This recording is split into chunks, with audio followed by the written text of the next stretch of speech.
said she's the rightful queen, and she knew the second the tournament started, she would have won the tournament. She then started talking in a British accent and told everyone to bow to her, at which point Doudrop came out to interrupt her, and they had a match. She would defeat Doudrop, and after hitting her in the head with a scepter, that was amazing to me. I guess we're getting more edgier content now from WWE. I mean, we can't still do chair shots to the head, but maybe, just maybe, we're getting some more headshots. This could be fun to watch, ladies and gentlemen. Maybe Raw has finally found its attitude again. Maybe. After this, we got Becky Lynch with the Raw Women's Champion in the ring, saying she's held this title. She has had this title since WrestleMania 35. She has never lost it, and she is excited to hold it again. And then Bianca Belair interrupted her and said Becky didn't pin her at Crown Jewel, and she wants a shot at the Raw Women's title now. Becky Lynch said she's done with Bianca Belair. She has not won since SummerSlam, and she is nothing but a failure. Bianca told Becky that she is the EST of WWE, and she wants a shot tonight. Becky called Bianca a bitch. They brawled. And Becky then said if she wants another chance, she's got it, but not tonight. You know, I hope this is why I truly believe WWE needs a mid-card title for, like, a women's version of the Intercontinental and United States Championship for both shows. It will truly help establish more women in WWE, in my opinion. Because you have the tag team titles, and they've really kind of been nonchalantly brushed under the rug. I really hope they bring in, like, what AEW is doing with the TBS Championship. And I know people are going to say, oh, then they're copying AEW. Maybe. But it's still a good idea. People could say, that's a good idea, I'm going to do that as well, without copying, without being the same thing. I mean, it's just... They can make it their own thing while still giving credit where credit's due to AEW, you know? So I really hope they do add something. They add a Women's Intercontinental Championship or a Women's United States Championship. Something. After speaking of United States Championship, we got Damian Priest debuting some new music and a new entrance for Damian Priest and versus T-Bar. After this, this match would be a good match, but would end in a DQ after T-Bar threw a steel chair at Damian Priest. Damian Priest would then be incensed and would attack T-Bar after the match. I guess Damian Priest is a tweener now. I don't know, but it is cool to see him have the certain edge he had back in NXT. By the way, so that's chairs. We'll get to the rest later. After this, we got Carmella versus Liv Morgan, and Carmella did debut a new theme song. I knew she did it. I knew it was different. Carmella now on Raw with her new fiance, Corey Graves. Congratulations to them. Apparently they got engaged on Carmella's birthday a couple days ago, so congratulations to them, the newly engaged couple. Carmella would be wearing her mask, her diamond-covered mask, and it would come to the detriment of Liv Morgan. She would defeat Liv Morgan in this match. Liv Morgan also debuting her new Chucky-looking gimmick. She is wearing Chucky clothes because of the new USA sci-fi show Chucky. If you haven't seen it, go watch it. I'm not a horror movie fan, but if you like that shit, enjoy it. That's your right to like that shit. So Carmella would defeat Liv Morgan here, and then we would get the new debut of Keith Bearcat Lee versus Cedric Alexander. By the way, people are saying, oh, why did they change his name? Why did they change his name? That's so stupid to change his name. Apparently, it was Keith Lee's decision to change his name.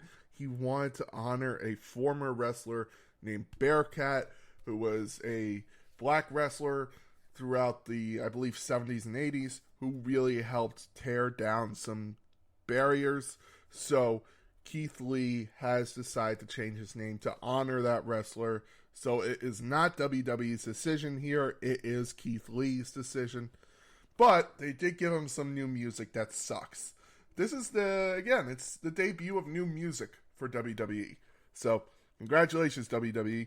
Keith Lee would defeat Cedric Alexander handily, and then Shelton Benjamin would come in the ring to have a stare down with Keith Lee, and it looks like that is going to be a feud going on for a little while.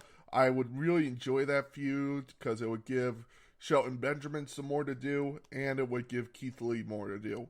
This is what I wish that we still had single-branded pay-per-views and we had 2 pay-per-views a month, because that would be a pay-per-view match then. That would be like a Payback match or a Extreme Rules match if it was still single pay-per-views. It gave more talents time to shine, in my opinion. That's why I miss about the single-branded pay-per-views. After this, we got Austin Theory versus Dominic Mysterio in a very quick match. Austin Theory would pick up the win after doing some chicanery, mocking Eddie Guerrero. Dominic would come back and do the Eddie Guerrero chest bump and a little dance that I loved. I believe it was salsa. I can never know the name of that dance. Someone, if you know the name of that dance, put it in the comments down below. Austin Theory would pick up the win over Dominic Mysterio, and this is when I thought Dominic would turn heel, but we never got it. That sucked for me. I thought he would turn heel. After this, we got RK Bro versus Dolph Ziggler and Robert Roode for the Raw Tag Team Championships in a very good match. Great job by RK Bro. They have really won me over as performers. I thought when they put Randy Orton with Matt Riddle, I thought that would be a terrible decision, but Randy Orton has proven that he can make talent out of anything and has really turned Riddle into a great main event talent. After this, we got the Fatal 4-Way Ladder match with Seth Rollins, Finn Balor, Kevin Owens, and Rey Mysterio. So we have chairs. We have ladders. Seth Rollins would win this match after a hard-fought ladder match between the 4 men. There were jumps over the ropes. There were jumps off of ladders, using the ladder as a weapon. And Kevin Owens would introduce a couple tables. So we have tables. We have ladders. We have chairs. Excuse me. Do you get where I'm going here? There will be a TLC this year, in my opinion. Maybe they'll just do a TLC version of Raw and SmackDown. Or maybe we will get the pay-per-view, but there will be TLC. So, Seth Rollins would pick up the win, would get his new chance at the WWE Championship. And that, ladies and gentlemen, is your Raw review. That would end Raw. Seth Rollins standing tall with the new contract for his WWE Championship match against Big E. I'm very excited for that match. I think Seth Rollins will be a cool, little build up for Big E as champion. He did for Drew McIntyre. That's why when people go against Seth Rollins, I'm like, why? He's a great performer. He truly loves what he does. People will hate him because he loves WWE. Okay, so he loves where he works. A lot of people like where they work. I just think more people just wish they didn't work for where they did. So I think that's why he gets a lot of hate. And he has no problem at all putting anyone over. He has no trouble with that at all. So I think that is a really cool Seth Rollins thing. And I'm sure he'll have no trouble putting Big E over. No trouble in my mind. Now, ladies and gentlemen, let's go to your Crown Jewel review. This is a great pay-per-view. I honestly tweeted about this during the pay-per-view because I was watching it and I was sitting there just going, oh, this is amazing. This is truly great. I really enjoyed this pay-per-view more than a lot of the pay-per-views this year.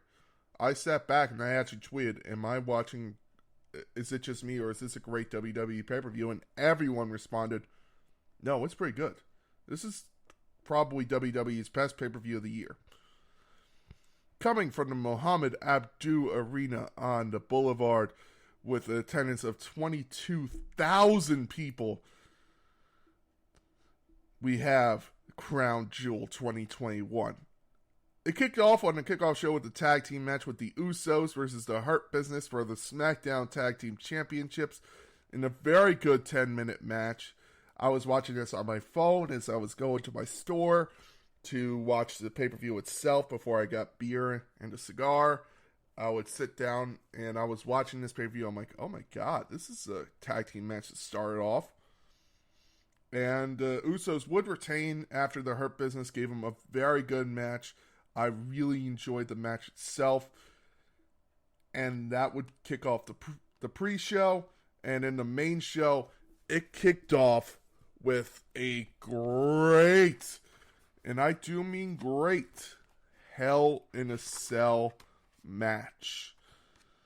That's right. It kicked off with a Hell in a Cell. They didn't wait for it. I thought this could be maybe co-main event. I thought maybe it could be the end of the show.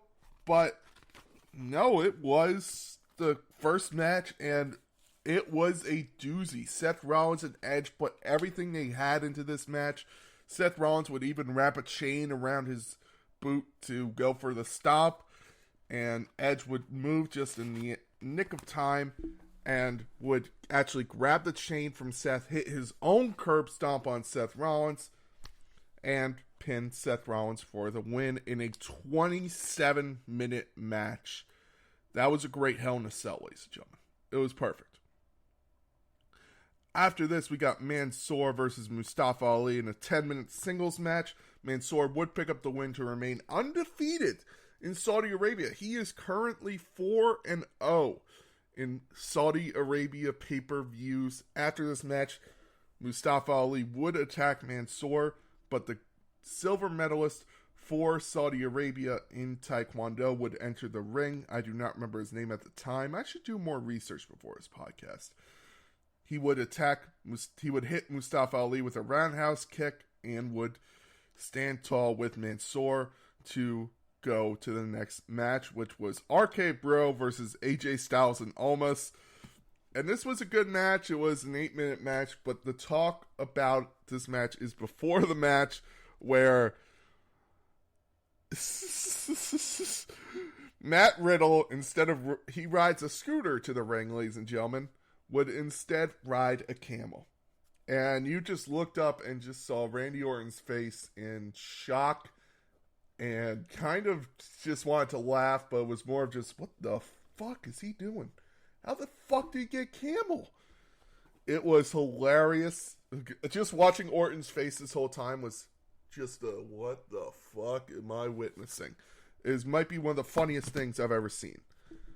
Might just be one of the funniest things Randy Orton has ever done in WWE.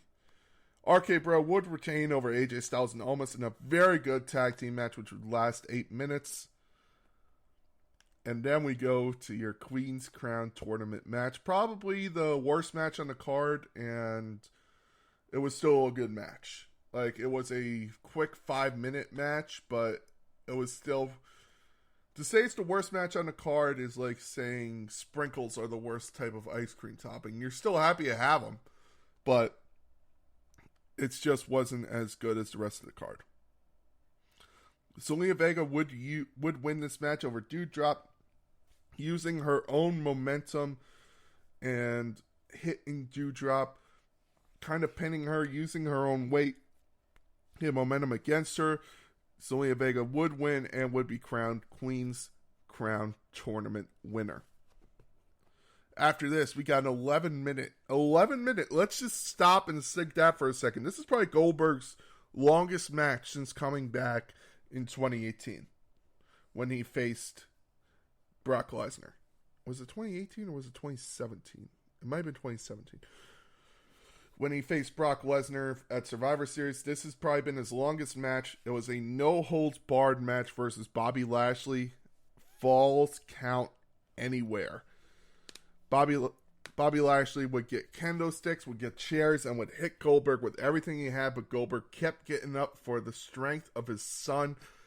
For those of you who don't remember, at SummerSlam, Bobby Lashley would put his son Cash, Goldberg's son Cash, in the Hurt Lock, and would say, I didn't know it was Goldberg's son, I apologize, and Goldberg would basically not believe him.